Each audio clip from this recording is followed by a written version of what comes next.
Hey there, Mike at Denton Driven Garage. Today we are working on this 74 Crew Cab again. We are doing the floor pans. They are not terrible, but they aren't good. You can definitely see the ground, so there'll be a little AC up the legs if we leave them. I don't really want to do that. So we're going to replace them. But we're going to leave the cab mounts because they're actually really good shape, surprisingly. I've pretty much normally when the floor pan's gone, the cab mounts not savable. Normally they're a little better, but they're not savable. This one, surprisingly, pretty savable. So we are going to go through and we're going to cut the floor pan out and then try to drill the spot welds to the cab mount. Try to pop that up. We might have to cut it out in pieces. It might be terrible. I don't know. I've never done it this way. I have always had to do the cab mount also, so I just hack the whole thing off and start putting the new stuff on. So I've never left the cab mount intact. So we're going to see how this goes. If it goes terrible, I do have cab mounts here, so maybe we'll just change them out. But whatever. But let's get to it. I want to get this thing cut out. I want to get both of these done so I can move on to, next video. I would like to fit the engine, get the transmission in, get everything test fit at the very least, if not in its permanent home. So that means we got to put the suspension cross member back in, because last time we took that all out because it was all twisted, bent, the rivets were pulling. And then we got to cut the cross member, that is the factory cross member that's welded into the frame after we bolt our new front member in. That one's got to get cut out. And then we got to test fit our engine, build our transmission cross member, all that jazzy stuff. So, and then after that, I'd like to move on to the transfer case mounts. They are shot. So I might swap transfer cases to a case that I rebuilt not very long ago, just to know what's done with it, since I have it laying around anyway. So might do that too. But let's move on to getting these floors in. So as you can see, these floors have definitely seen their better days. And that one got patched over there already because somebody was like, I am not going to go through that much work. And I don't blame them, because, I don't know, I don't really like to do this, but whatever. But I'm going to put you guys on time lapse so you can see me cut this all apart and do all my magical skills, and and it'll be done. So let's go.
So we got this all prepped.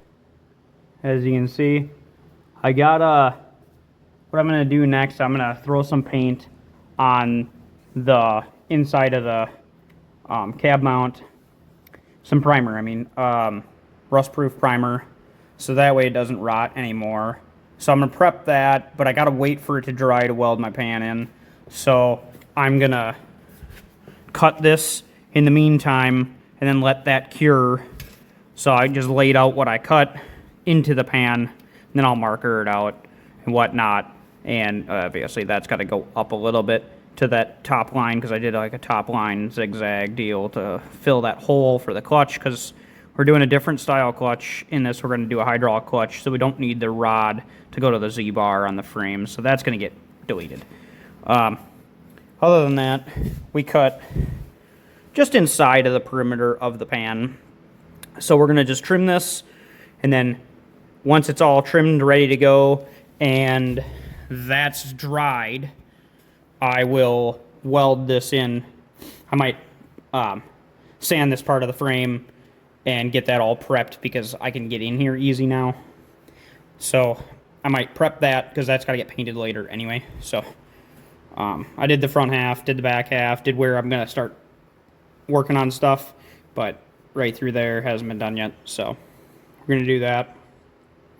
But I'm going to paint this, and then we'll come back to putting it in. So next time you see, we'll be getting ready to put it back in, because I'm just going to cut this off camera.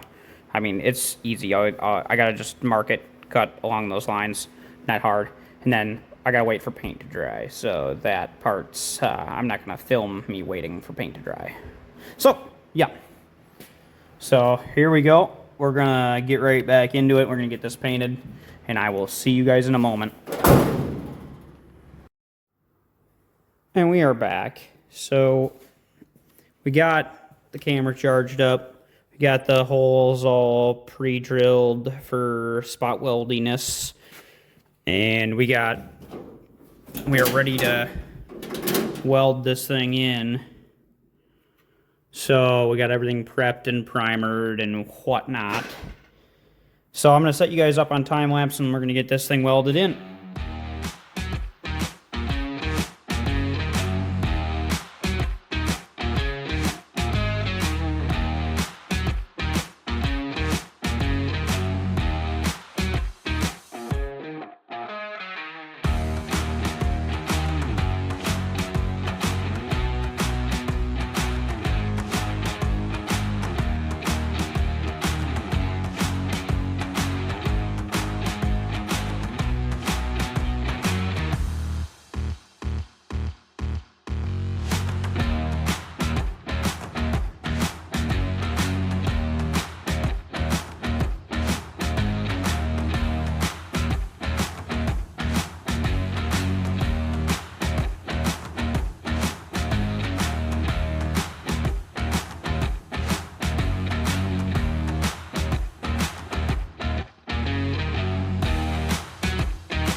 Well, I've never had one of these pans fit just perfect.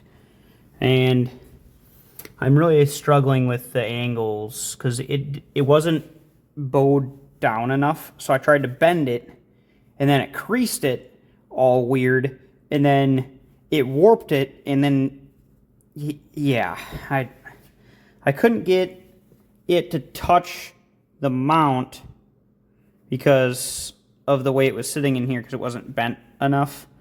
So then I got it bent, well, and that flared up the side because it's not creased enough through that area.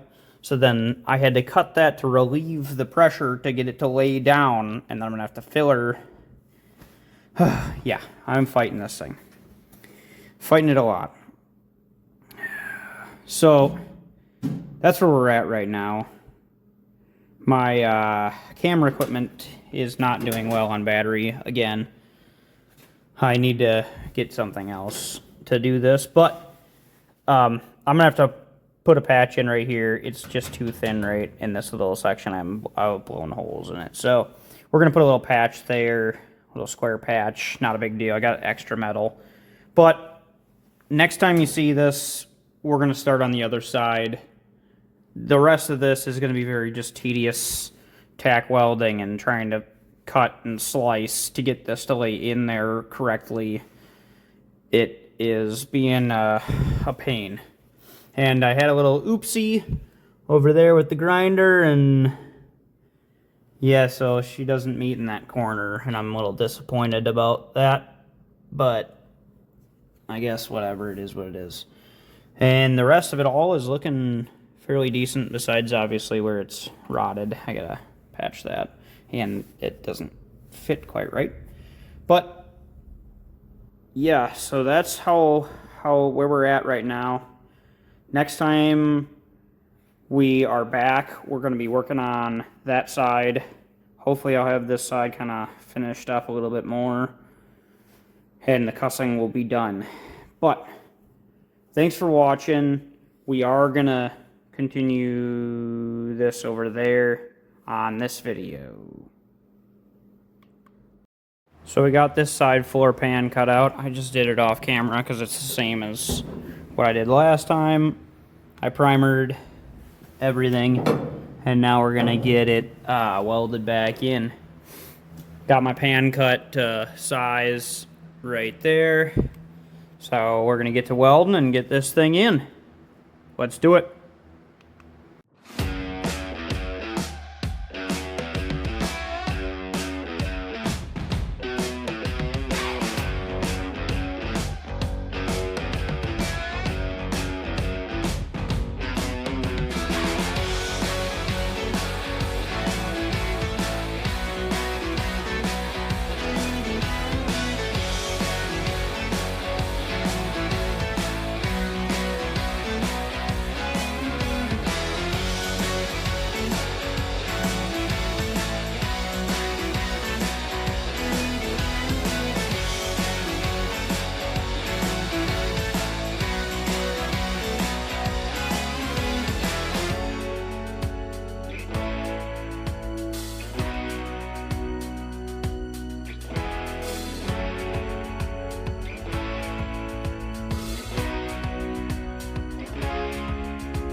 So we got the passenger pan all in, welded up, spot welded all the jazzy stuff. We had to add the little patch here because it was just thin. And that made sense. We had to do it to the other side, so why not this side? So we have just a tiny bit of welding to do on the front here. I'm just going to tidy up. I know it's not factory, but I'm going to tidy up along the sides of the cab mounts just to make sure it's very solid. And then next time we will be working on the front suspension. So follow along, comment, subscribe, all that jazzy stuff, and we'll be on front suspension next week.